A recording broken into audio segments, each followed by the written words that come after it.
बस भावार्थ कियांशे हिमांशू संदीप पाटील आणि कनिष पाटील यांनी 2 स्टिक आणि 1 टॉंग आली बघा. बघू दाखव. हो हो कडक.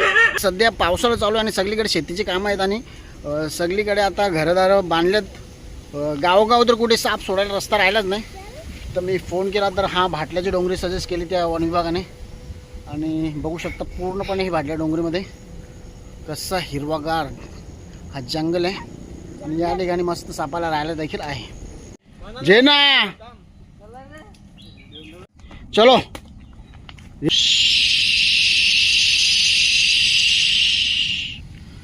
कसं काम आहे कडक. ओम नमः शिवाय. ओम नमः शिवाय. हे हे लांब रे. ओम नमः शिवाय. ओम नमः. आता बोलतो मी हा नाग जो मित्रांनो बघता तुम्ही जवळजवळ 6-6.5 फूट लांब नाग आहे आणि वजनाने देखील खूप मोठा आहे. तर त्याचं वजन मला लिया काठीवर थोडंसं हे होतं. अतिशय बिग साईजमध्ये जो कोबरा बोलतो ना आपण तर या कोबऱ्याला आता जाताना बघूया. अरे आता बल. ओम अस्तिके नमः. ओम अस्तिके नमः. ओम अस्तिके नमः.